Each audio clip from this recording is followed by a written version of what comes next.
ఈ వేదికను అలంకరించిన పెద్దలకు, తర్వాత 4 సంవత్సరాల క్రితం మనల్ని చూసి వెటకారంగా మాట్లాడి మీరందరూ ఏకమైనాక మమ్మల్ని అడుగుర్రి అని అన్నాళ్లకు బుద్ధి చెప్పేటట్లు వచ్చినటువంటి మీ అందరికీ శిరస్సు వంచి నమస్కరిస్తున్నా. హేళనగా మాట్లాడిన వాళ్ళు ఒక్కసారి వచ్చి లెక్క పెట్టుకోమనుర్రి. హేళనగా మాట్లాడి అడ్డదిడ్డంగా మెసేజ్లు పెట్టేటోళ్ళని ఒక్కసారి వచ్చి లెక్క చూసుకోమనుర్రి. తక్కువైందేమో ఎక్కువైందేమో. పైసలు లేకపోతే ఛార్జీలో కూడా చందాలు వేసుకొని మనసు రూపాయితం రాండ్రి. అక్కడిక్కడ ఉండి మెసేజ్లు పెట్టాడు కాదు. కోటికి లేనోళ్ళు ఖాళీ చేతులు కాలే కడుపులు అన్ని ఏకమై ఇక్కడికి వచ్చినాయి. యుద్ధానికి సిద్ధమైన ఉసిళ్ళ పుట్ట బెదిరింది. యుద్ధం ప్రారంభమైంది. అర్థమైందా? మెసేజ్లు పెట్టుడు ఇదే ఏరియాలో ఎస్పీడీసీలు కాడ ఒక ఎమ్మెల్సీ ఎన్నికలప్పుడు ఉద్యమాన్ని ప్రారంభించిన నాయకుడు 4 ఏళ్ల కింద. అప్పుడు మేము మా కోసం అనుకొని ఉద్యమానికి వచ్చినాం. ఎమ్మెల్సీ ఎలక్షన్ల కోసం వచ్చి ఇదే వేదిక మీద అక్కడ ఎమ్మెల్సీ నిలబెట్టి మాతో ఉద్యమం చెప్తాను. 2 చచ్చిపోయారు మా కార్మికులు. ఆ తర్వాత సమ్మె చెప్తాం అది చెప్తాం అన్న వాళ్ళు ఎటువేరు. మళ్ళీ ఇవాళ అడ్డదారులో మెసేజ్లు పెడతారు. అడగద్దాం మనం. అందుకనే చెప్తున్నా, మెసేజ్లు బంద్ చేయాలని చెప్తున్నాం. మీ దారిలో మీరు ఉద్యమం చెయ్యి. మీరు హక్కులు సాధించరు. మీకు మేము అడ్డం హక్కలేదు. మా దారిలో మేము హక్కుల కోసం మేము ఐక్యతగా ముందుకు సాగుతున్నాం.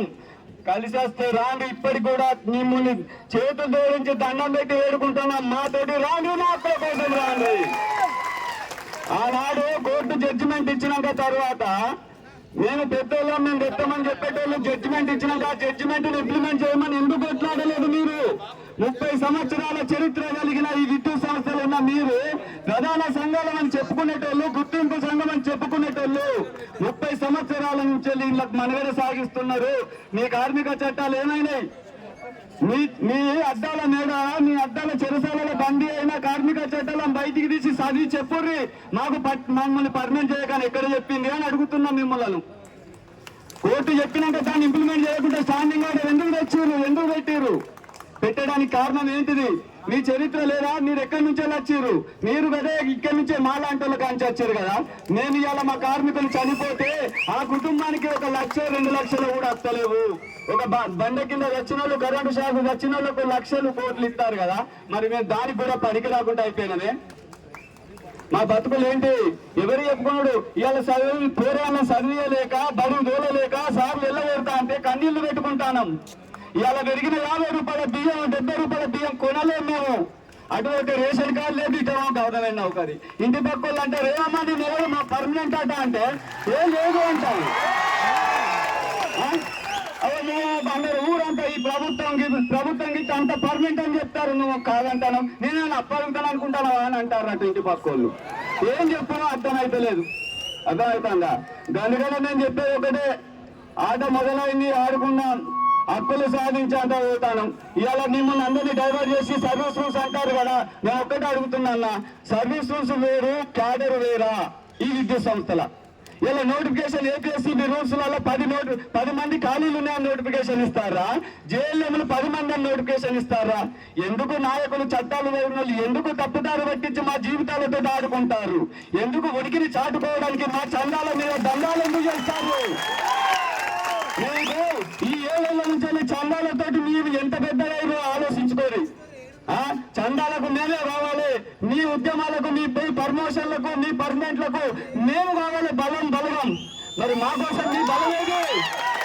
ఇక్కడ ఎందుకు వస్తలేరు? మేము అంటరానులమా? వేలేస్తారా? ఈ సబ్ స్టేషన్ పోస్ట్ అవసరం లేకపోతే అందరు నిలబెట్టారు. మరి ఈ సబ్ స్టేషన్ పోస్టులు లేవంటారు. ఇది పోస్టు కాదా? మేము చేసేది ఇది నౌకరి కాదా? మా అవసరం లేదా? కాబట్టి ఇదే పోస్టు రెగ్యులర్. ఆనాడు ఆ ప్రభుత్వం పోస్టులు లేకపోతే ఎందుకు పర్మనెంట్ చేస్తున్నాం అన్నది ఎందుకు కోర్టులో గెలిచినాం. ఇప్పుడు పోస్టులు లేవని అడ్డదిడ్డంగా మాట్లాడతారు. జాగ్రత్త అన్న, అత్తనే ఉంటారు. జోలెలు నేను మొన్ననే 23 తారీఖు చెప్పిన. ఇప్పుడు మనందరం ఏకమైతే మూలకున్న జోలెలను దుమ్ము దులిపి భుజానికేసి మేము అని వచ్చి మనల్ని విచ్ఛిన్నం చేస్తామని చెప్తున్నా. కాబట్టి మనం ఇద్దరిని కూడా చెడుగా తిట్టకూరి, వాళ్ళ దారిలో వాళ్ళే, వాళ్ళ పాపల వాళ్ళే పోతారు. దయచేసి 4 సంవత్సరాల క్రితము మనల్ని చూసి నవ్వీరు, ఇలా ఏడుస్తారు. ఆ ఏడ్చే పరిస్థితి తీసుకొచ్చి హక్కులు సాధించుకోవాలి. ఈ ఐక్యత కొనసాగాలి. దయచేసి ఇలాంటి అనేక రకాలుగా ఉద్యమానికి పిలుపునిస్తారు రాష్ట్ర నాయకత్వం. ఎవ్వరికీ ఏమీ కాదు, మిమ్మల్ని అందరి కడుపులో పెట్టుకొని చూసుకుంటాం. ఖచ్చితంగా మీ హక్కులు సాధన బలమైన నాయకత్వాన్ని ఇక్కడ అందించినాం. బలమైన నాయకత్వంతో ఈ జేఏసీని ఏర్పాటు చేసినాం.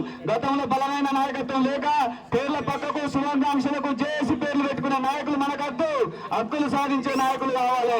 అందుకని నాయకత్వాన్ని అందించి మీ ముందు పెట్టిన నాయకత్వం పిలుపునిస్తే శిరసాయించుని ఈ రోజుకి వచ్చింది కాదు, ఇంకా ఇంతకంటే ఎక్కువ రావడానికి ప్రయత్నం చేయాలి. దండం పెట్టి వేడుకుంటున్నా. ఈరోజు ఇక్కడికి వచ్చినందరికీ కూడా శిరస్సు నుంచి మరోసారి నమస్కారం. ఇలాంటివి మళ్ళీ కొనసాగించాలని వేడుకుంటున్నా. థ్యాంక్ యూ సదానందం గారు.